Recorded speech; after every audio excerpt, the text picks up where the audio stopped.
जय श्री राधा कृष्ण। हिंदू कैलेंडर के अनुसार फागुन अमावस्या फागुन माह के कृष्ण पक्ष की अमावस्या तिथि को आती है। फागुन अमावस्या के दिन पवित्र नदी में स्नान के बाद दान करने का विधान है। इससे पाप मिटते हैं और पुण्य बढ़ता है। धार्मिक मान्यताओं के अनुसार अमावस्या के दिन पितर भी पृथ्वी लोक पर आते हैं। उनको उम्मीद होती है कि उनकी संतान उनका तर्पण श्राद्ध आदि करेगी और उन्हें तृप्त करेंगी। इस साल 27 फरवरी को फागुन अमावस्या तिथि सूर्योदय के बाद से शुरू हो रही है। 28 फरवरी को सूर्योदय से पहले ही अमावस्या तिथि खत्म हो रही है। इस वजह से लोगों में बहुत ज्यादा संशय की कंफ्यूजन की स्थिति है कि फागुन अमावस्या 27 फरवरी को मनाएं या 28 को। तो आज इस वीडियो में हम इसी विषय पे चर्चा करेंगे कि इस साल 2025 में फागुन अमावस्या कब मनाई जाएगी, 27 फरवरी को या फिर 28 फरवरी को। पूरी डिटेल में चर्चा करेंगे। फागुन अमावस्या की सही तारीख, पितरों के तर्पण और श्राद्ध करने का समय, बहुत सारी जानकारी एक ही वीडियो में मिलेगी, इसलिए प्लीज वीडियो लास्ट तक जरूर देखना। चैनल पर नए हो तो चैनल जल्दी से सब्सक्राइब कर देना। आने वाले व्रत त्योहारों का रिमाइंडर, डेली का पंचांग और राशिफल अपने फोन पर पाने के लिए एकादशी लिखकर 9821025751 पर व्हाट्सएप मैसेज करें। अब चर्चा शुरू करते हैं। पंचांग के अनुसार इस साल 27 फरवरी को सुबह 8:54 से फागुन अमावस्या तिथि की शुरुआत हो रही है और ये तिथि अगले दिन 28 फरवरी को सुबह 6:14 तक मान्य रहेगी। 27 फरवरी को अमावस्या तिथि सूर्योदय के बाद शुरू हो रही है और 28 फरवरी को सूर्योदय से पहले ही अमावस्या तिथि खत्म हो रही है। इसी वजह से लोगों में बहुत ज्यादा संशय की कंफ्यूजन की स्थिति है कि फागुन अमावस्या 27 फरवरी को मनाएं या 28 को।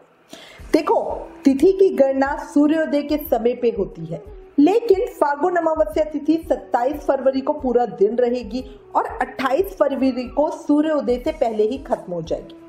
पितरों के लिए श्राद्ध कर्म अमावस्या तिथि में दिन के समय में होना चाहिए। ऐसे में इस साल फागुन अमावस्या 27 फरवरी दिन गुरुवार को मनाई जाएगी।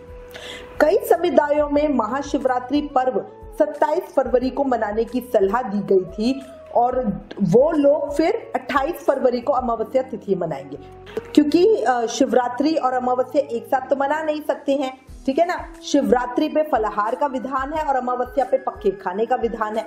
इसीलिए जो लोग 27 फरवरी को अब शिवरात्रि मनाएंगे वो 28 फरवरी को अपनी अमावस्या मनाएंगे।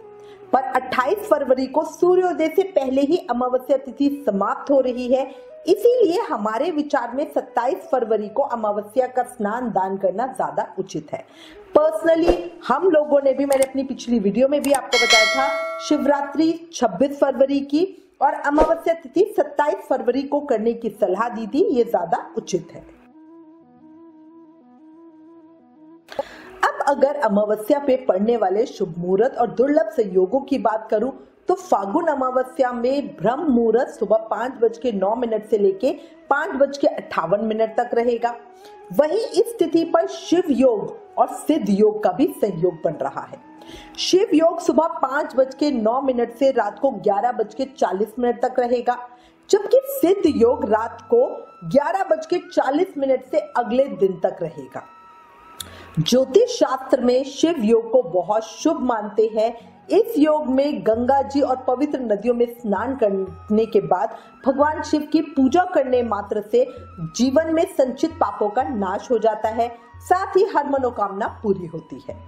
अच्छा, इस दिन अभिजीत मुहूर्त दोपहर में 12:16 से 1:02 तक रहेगा। इसके बाद अमृत काल सुबह 6:02 से सुबह 7:31 तक रहेगा। इस दौरान आप स्नान ध्यान के साथ कोई भी शुभ काम कर सकते हैं। सनातन धर्म में स्नान और दान के लिए ब्रह्म मुहूर्त को उत्तम माना जाता है। इस बार फागुन अमावस्या के दिन ब्रह्म मुहूर्त 5:08 AM से 5:58 AM के बीच का है।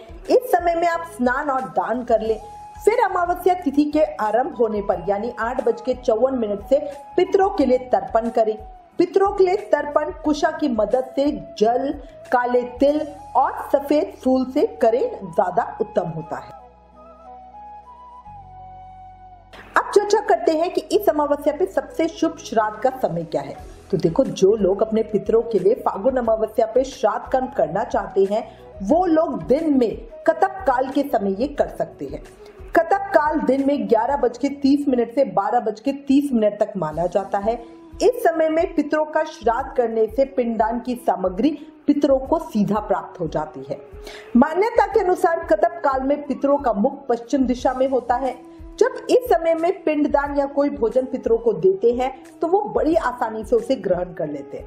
वैसे भी श्राद्ध क्रम दिन में 11:30 बजे से लेकर दोपहर में 2:30 बजे के बीच में किया जाना अच्छा माना जाता है। जो व्यक्ति अमावस्या के दिन अपने पितरों के लिए तर्पण और श्राद्ध कर्म करते हैं उन्हें अपने पूर्वजों का आशीर्वाद मिलता है। पितरों की कृपा से उसे संतान सुख, धन, वैभव, सुख, शांति, समृद्धि आदि प्राप्त होती है। वो पितृदोष से मुक्त हो जाता है। इसीलिए सबको अमावस्या तिथि का उपयोग करते हुए पिंडदान, श्राद्ध, तर्पण आदि जरूर करना चाहिए ताकि पितृदोष से मुक्ति पाई जा सके। और इसी के साथ मैं उम्मीद करती हूँ इस वीडियो में दी गई जानकारी आपके लिए उपयोगी होगी। इससे रिलेटेड अगर आपके पास कोई भी कमेंट या सजेशन है तो प्लीज हमें लिखें। ज्ञान बांटने से बढ़ता है, इसलिए इस वीडियो को ज्यादा से ज्यादा शेयर करें। Please like, share and subscribe. Thank you. जय श्री राधा कृष्ण।